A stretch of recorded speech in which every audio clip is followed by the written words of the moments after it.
Nino. All other tropical storms must bow before El Nino. Yo soy El Nino. For those of you who don't habla español, El Nino is Spanish for the Nino. Alright, well, despite being the punchline for late 90s sketch comedy routines, or the main catchphrase for any major weather situation across the Americas in the late 90s, what exactly is El Nino? What happens when one occurs? And what should you be prepared for if one was to occur? Alright, everybody, meteorologist Robert Spetty here with you today. In this latest episode of Western Pacific Weather 101, we're going to explain just that.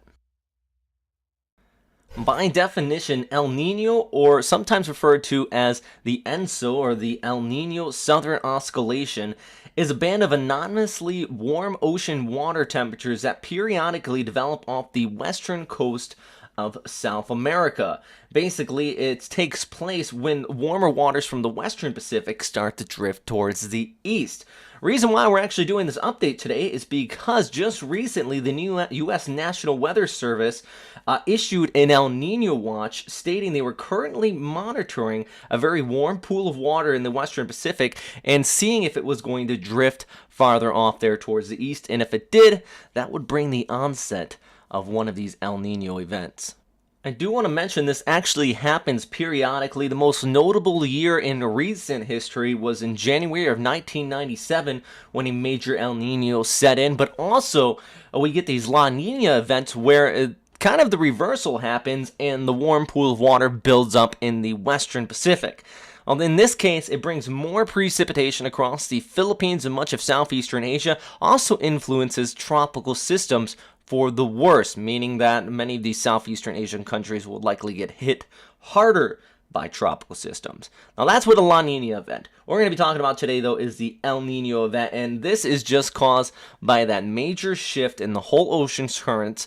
Everything kind of pushes off here towards the east, and what we're going to be seeing here, warmer conditions across the entire equatorial Pacific persist.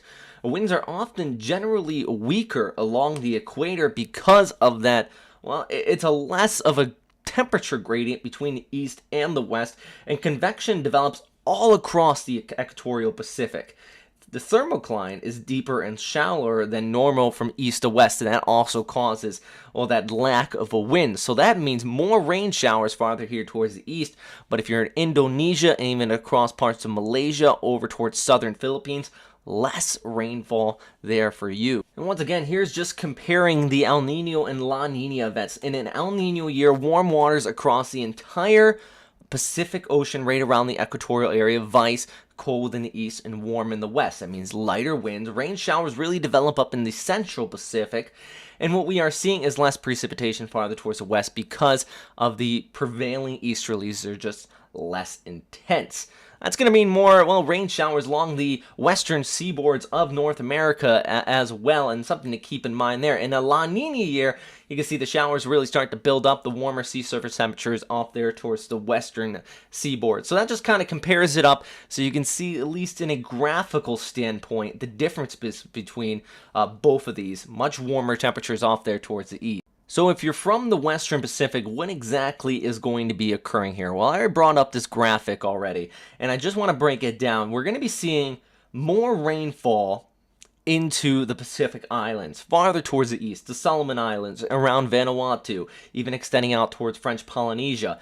Meanwhile, though, the Philippines would see less precipitation and a strong El Nino year. The overall precipitation well below normal.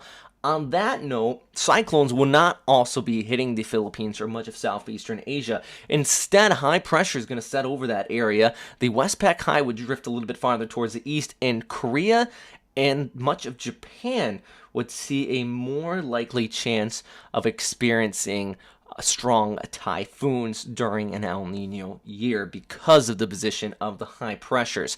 Granted, this is just what has happened in the past. It doesn't mean that's what would be happening this year. We would still have to see the onset of the El Nino to occur, but if a strong one did occur, these are typically what would happen as far as climatology is concerned. That is all for right now, everybody. If you want more information on El Nino or La Nina events, please do go to meted.ucar.edu.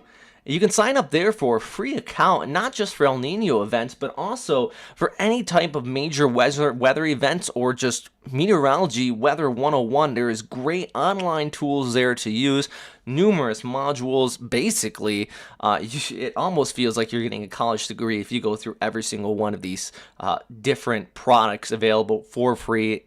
If you are aspiring to become a meteorologist, or if you're already one and you just want to refresh on some information, this is really a great tool to go. And I got a lot of the products for today's video update from that site. So thanks again for watching, everybody. If you have any questions, comments, or suggestions for me, you can post them down there in the comment box below. Also, please do go ahead, find us on Facebook and Twitter at WestPacWeather. You can follow me at Robert Speta, or you can go ahead and just click that like button, and please do check out some of our other things we have at our website at westernpacificweather.com. Thanks for watching, everybody, and stay safe out there.